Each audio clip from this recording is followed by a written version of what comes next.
Terima kasih undangannya Tante dan Om, dan kemudian juga terima kasih Bapak Ibu yang telah hadir pada hari ini. Semoga selalu sehat, lihat kegiatannya, wah luar biasa, sudah umurnya di atas 75 tahun rata-rata tapi masih segar-segar banget, masih seperti umur 50 tahun nih Tante, Om.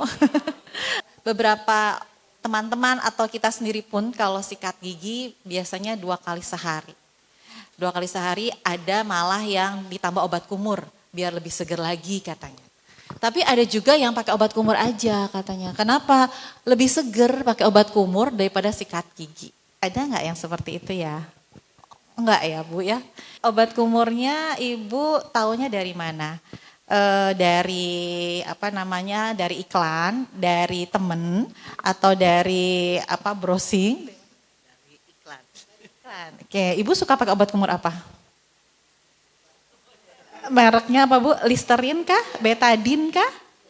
Listerin, oke, Listerin ya Bu ya. Berikutnya lagi, nah ya ini ya Bu ya, jadi banyak sekali variasi dari obat kumur. Dan obat kumur itu banyak kita jumpai di apotik tentunya, kemudian juga toko obat, kemudian juga dari klinik gigi, kadang dokter gigi juga menjual obat kumur. Dan variasi sekali, apa namanya, mereknya pun juga kandungannya.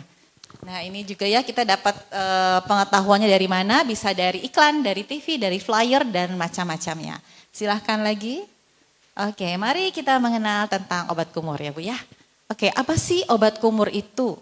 Obat kumur adalah larutan yang mengandung antiseptik, mengandung lagi zat aktif, mengandung lagi bahan-bahan perasa, penyegar, yang kemudian silahkan lanjut lagi slide-nya. Ya, yang dipakai dengan cara berkumur. Jadi ada antiseptik, yaitu obat untuk membunuh dan menghambat bakteri. Juga ada zat aktif yang biasanya untuk kesehatan kita ya, dia bersifat biologis dan untuk kesehatan. Dan kemudian ada penyegar dan perasa, juga ada alkoholnya Bu. Nah dari data Badan Pengawas Obat dan Makanan, terdapat 225 jenis obat kumur. Baik obat kumur yang bersifat terapi ataupun untuk kosmetik. Ya, jadi banyaknya ya Bu ya obat kumur ya. Apa sih obat kumur sebagai obat terapi? Obat kumur sebagai obat terapi adalah obat kumur yang digunakan untuk mengobati kerusakan gigi kita. Untuk kalau ada infeksi dari gusi kita. Pernah nggak Bu sikat gigi atau Bapak berdarah? Atau ada jendolan di gusi kita gitu. Nah kemudian juga giginya gampang berlubang. Nah ada beberapa dokter yang merekomendasikan obat kumur untuk hal-hal tersebut. Nah itu berdasarkan resep dokter atau anjuran dokter giginya. Nah kalau obat kumur yang bersifat kosmetik silahkan. Itu adalah obat kumur yang dapat dibeli bebas. Biasanya obat kumurnya ini apa namanya untuk menyegarkan aja ya Ibu ya, menyegarkan, mengharumkan aja, tapi tidak mempunyai fungsi untuk menghilangkan atau mengurangi infeksi pada gusi ataupun pada apa namanya daerah mukosa atau apa ya, daerah langit-langit, daerah bibir dan sebagainya. Jadi hanya bersifat menyegarkan saja. Itu yang bersifat kosmetik dan ini bisa dijual bebas di toko-toko obat. Apakah kandungan dan manfaat dari obat kumur? Nah, jadi kita kan kalau beli apapun ya Pak, Ibu, kemasan-kemasan apakah itu susu, ataukah itu minuman, apakah itu kosmetik, apalagi obat kumur, kita tentu akan membaca ingredients-nya ya. Jadi komposisi dari bahan tersebut. Jadi di sini kita bisa melihat nih Bu, kalau misalnya obat kumur, kita melihat ada yang katanya Colgate non alkohol. Kemudian ada juga pada ini apa namanya pada mouthwash yang betadine dikatakan bahwa bersifat untuk antiseptik. Nah kemudian untuk yang daun sirih ini adalah obat kumur herbal. Nah ini yang tadi dikatakan Listerin mint Bu, Listerin mint yang warna biru itu dikatakan ada alkoholnya. Ya, jadi kita lihat di sini komposisinya dari belakang ataupun depan dari apa namanya keterangan di obat kumurnya. obat kumur itu berperan untuk mengurangi radang pada gusi, kemudian juga mengurangi plak atau lapisan tipis yang ada di permukaan gigi kita. Jadi kalau kita sikat gigi, kalau kita makan nih Bu, ketika kita makan, selesai makan ada lapisan tipis yang melapisi gigi kita. Dan kita tidak boleh sikat gigi langsung pada saat selesai makan. Harus 1 jam setelah makan baru kita sikat gigi. Kenapa? Karena tadi ada lapisan bakteri yang bersifat sangat asam. Ketika kita sikat gigi, asam lagi. Sehingga malah menurunkan atau merusak email kita. Jadi dibiarkan 1 jam, netral, baru masuklah kita dengan sikat gigi kita. Yang penting itu adalah sikat giginya Bu, bukan odolnya. Odol untuk mengharumkan. Ada deterjen di situ, ada penyegar di situ. Tapi kalau sikat, dia membuang lapisan plak tersebut. Jadi kadang-kadang kita suka bawa sikat gigi aja, nggak apa-apa. Jadi kalau ada adik saya, dia di Citibank katanya kerjanya. Katanya, sekarang teman-teman aku kok habis makan langsung ke toilet, langsung ambil dental floss, sikat gigi, udah baru selesai kerja lagi. Nah itu trennya sekarang ya Bu ya. Nah itu adalah kegunaannya. Dan yang lainnya adalah untuk menyegarkan dan mengurangi kecepatan pembentukan dari karang gigi. Ya silakan. Nah ini adalah kegunaannya yang tadi saya katakan bahwa untuk yang beberapa obat kumur itu ada yang untuk, yang pertama untuk fresh aja ya Bu, menyegarkan aja di antara tadi waktu sikat giginya. Kemudian yang ini adalah untuk menguatkan gigi dan juga untuk mencegah terbentuknya kavitas gigi. Nah sekarang ada 3 macam obat kumur sebenarnya. Jadi kalau obat kumur itu begitu banyaknya, ada 225 jenis obat kumur, sebenarnya dikelompokkan atas 3 kelompok saja. Yaitu kelompok obat kumur yang mengandung alkohol, kelompok obat kumur yang non alkohol, dan kelompok obat kumur herbal. Seperti itu ya. Nah, apa sih obat kumur alkohol? Silakan. Ya, obat kumur alkohol itu diperlukan untuk sebagai di dalam obat kumur ya sebagai pengawet, kemudian juga sebagai antiseptik, kemudian juga sebagai pelarut. Adanya alkohol dia menyebabkan menghilangkan bakteri, menghilangkan virus dan juga jamur di dalam mulut kita. Nah kalau misalnya jadi alkohol, jadi nggak bagus dong ya. Ya gunanya itu apa sih? Jadi dia membunuh semua bakteri yang ada dalam mulut kita. Dan itu biasanya dianjurkan oleh dokter. Nah kalau misalnya kalau dikatakan berarti obat kumur alkohol itu bagus apa jelek ya gitu ya. Nah tergantung indikasinya Bapak Ibu. Kalau obat kumur dikatakan yang bakteri dia hanya membunuh seluruh yang ada di permukaan gigi saja. Tapi kalau yang ketika ada infeksi di dalam gusi kita, obat kumur alkohol tidak bisa berperan di situ. Jadi peran dia hanya pada bakteri dalam rongga mulut. Ada sariawan, ada sisa akar yang membuat luka. Kemudian juga ada luka-luka kecil dalam lidah, di lidah, di gusi.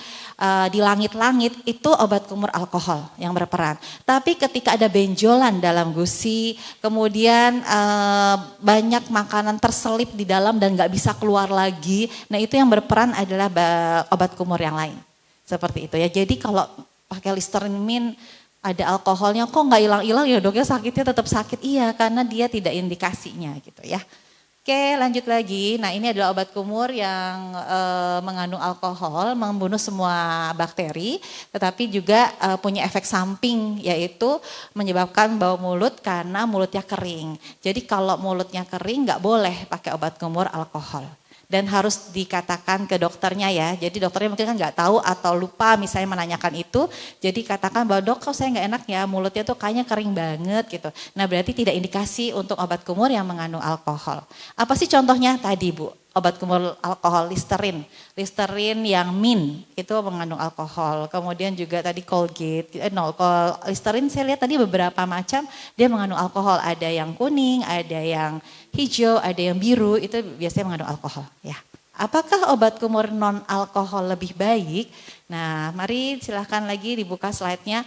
Yang tadi saya katakan bahwa obat kumur non alkohol itu bekerja pada gusi di bawah gigi gitu. Jadi ada gusi ya Bu, ada yang ke atas ada mahkota gigi, ada yang di bawah itu akar gigi. Nah, ketika ada bakteri di bawah garis gusi, itu yang bekerja adalah bakteri obat kumur non alkohol. Jadi kita lihat ya Bu ya, Ibu kira-kira sendiri nih kalau misalnya kenapa ya saya kok kalau sikat gigi berdarah terus, coba lihat apa ada sariawan atau ada luka di bibir, ada luka di lidah, ternyata kok nggak ada, tapi ada makanan nih yang sering terselip di sela-sela gigi. Terus saya pakai tusuk gigi ngambilnya gitu, yang sebenarnya tusuk gigi adalah musuhnya dokter gigi. Nggak boleh Bu pakai tusuk gigi. Kemudian obat kumur itu tadi ya, maka ketika mulut kita kering kita menggunakan non alkohol, tapi kalau kita mulut kita kering kita jangan pakai yang alkohol. Nah sekarang obat kumur herbal, ini lagi tren banget nih Bu tentang herbal. Jadi obat kumur herbal dari tumbuh-tumbuhan ya, yang sejak kita masih kecil mungkin ya Bu sampai sekarang itu memang sudah ada manfaatnya, sudah teruji di kakek nenek kita yang mengandung gambir. Emang nenek kita, saya punya nenek pakai gambir terus ya Bu ya buat gosok-gosok giginya. Atau dengan sirih, itu kan obat kumur herbal. Obat kumur herbal bagus nggak sih? Ya bagus juga, tapi saat ini dikatakan lebih banyak pada antibakteri pun sebagai mengharumkan saja dan menyegarkan. Tapi untuk indikasi membuang atau membunuh bakteri ya itu belum sampai di tahap itu. Nah bagaimana kita menggunakan obat kumur? Obat kumur digunakan yang pertama sikat gigi dulu Bu. Jangan tadi ya Bu yang bangun tidur langsung kumur-kumur aja deh gitu. Abis biar seger gitu. Nggak boleh. Ketika kita pakai obat kumur sikat gigi dulu Bu. Sikat gigi yang bersih baru kita gunakan obat kumur. Obat kumur itu digunakan 10 sampai 20 mili ya. Kemudian dibiarkan setelah selesai kumur dibiarkan selama 30 sampai 1 jam, enggak boleh makan supaya efektivitasnya baik. Jangan langsung makan aja deh kalau gitu. Ya udah enggak berperan deh obat kumur, sayang banget gitu kan. Nah, biasanya diberikan 1 sampai 2 kali atau digunakan 1 sampai 2 kali sehari. Nah, anak-anak nggak boleh ya Bu pakai obat kumur ya. Anak-anak itu karena nggak bisa mengeluarkan dengan baik, khawatirnya malah tertelan obat kumurnya. Jadi sebaiknya ini obat kumur digunakan pada anak-anak yang sudah bisa mengeluarkan dengan baik ketika dia menggunakan permen karet atau apapun yang kita lihat, oh ya dia bisa membedakan, harus dibuang ya. Jangan ketelen ya gitu ya Bu ya. Jadi ini biasanya untuk orang dewasa muda sampai seperti kita untuk menggunakan obat kumur. Ya ini nggak boleh ya Bu ya ketika menggunakan obat kumur yang tadi tidak boleh menggunakan air. Jadi dibiarkan selama 30 sampai 1 jam. Kemudian obat kumur itu berperan ketika kita buang itu sudah langsung memberikan efek kerjanya. Kapan sih kita boleh menggunakan obat kumur? Nah obat kumur itu tidak boleh digunakan setiap hari Ibu. Ada batasnya, ketika dianjurkan oleh seorang dokter boleh sampai 2 minggu saja berturutan. Lebih dari 2 minggu tidak boleh. Kenapa? Karena dalam mulut kita ada bakteri baik. Sebenarnya bakteri dalam mulut kita adalah bakteri baik. Tapi menjadi jahat ketika ada sumber makanannya. Sumber makanannya apa? Gigi berlubang, karang gigi, sisa akar gigi, sariawan, itu adalah sumber makanan bakteri mulut. Ketika ada sumber makanannya, bakteri mulut yang tadinya baik menjadi kayak monster, menjadi besar dan kemudian dia menggerogoti gigi-gigi yang lain. Nah, kita perlu ke dokter gigi untuk membersihkan, menambal, mencabut gigi yang sisa akar itu dan pemeliharaan sehari-harinya dengan obat kumur. Yang tadi ya Bu, supaya kondisi rongga mulut kita yang tadinya bakteri yang sudah tidak baik itu menjadi baik kembali. Tetapi lamanya berapa lama? Hanya 2 minggu bolehnya Bu pakai obat kumur. Nggak boleh lebih dari 2 minggu. Karena tadi menyebabkan keseimbangan rongga mulut kita, keseimbangan bakteri mulut kita menjadi terganggu ketika kita pakai terus-menerus obat kumur selama berbulan-bulan. Yang tadi saya bilang kan bakteri dalam mulut kita itu kan adalah bakteri baik. Ada jamur, ada bakteri, ada virus di dalamnya. Ketika kita intervensi dengan obat kumur yang bersifat antiseptik, bakterinya pada mati tapi jamurnya nanti malah meningkat. Sehingga nanti mulut kita kok putih-putih ya lidah saya ya. Kok putih-putih ya langit-langit saya. Kebanyakan obat kumur. Nggak boleh ya Bu ya. Jadi paling lama 2 minggu, setelah itu stop 2 minggu, boleh pakai lagi setelah 2 minggu itu. Itu ya Bu ya, itu cara menggunakan obat kumur. Apa efek samping dari penggunaan obat kumur? Silahkan. Nah jadi ini ada alergi ya Bu, kadang-kadang kalau kita nggak tahan bisa menyebabkan alergi. Jadi merah-merah di daerah bibir, di daerah kulit gitu ya, kemudian mulut timbul ruam-ruam. Untuk beberapa obat kumur dapat menimbulkan warna kekuning-kuningan di gigi kita. Apa sih obat kumur apa Bu yang bikin warnanya jadi kuning? Cara pemakainya bagaimana Bu? Cara pemakaian obat kumur ini? Kalau misalnya kita menggunakan yang terutama yang COVID kemarin ya, tapi saya sama aja sih cara penggunaan obat kumur. Jadi yang tadi 10 sampai 20 mili kita kumurkan, kita tegakkan 45 derajat dagu kita. Nah itu hati-hati untuk anak-anak kan, takutnya ketelen. Tapi kalau kita kan enggak, kita kayak kita getarkan selama 40 detik. Kita hitung tuh 2, 3, 4, 5 gitu. Sampai 40 baru kita buang. Sehari 2 kali aja untuk pemeliharaan. Masuk ke kesimpulan dan saran. Kesimpulannya apa Bu? Kesimpulannya adalah obat kumur membantu mengurangi radang gusi. Tapi tidak bisa menggantikan sikat gigi dan dental floss. Masing-masing punya peranannya. Kemudian obat kumur hanya efektif bila digunakan dengan benar dan indikasi dokter gigi. Ya, jadi harus ditanyakan ya Bu ya, jangan beli sendiri gitu takutnya. Atau boleh beli sendiri tapi yang ringan kayak herbal tadi, menyegarkan saja. Tapi ketika ada kandungan alkoholnya itu harus hati-hati sekali. Ini adalah sarannya apabila sudah menggunakan obat kumur namun keluhan mulut masih belum teratasi, segera hubungi dokter.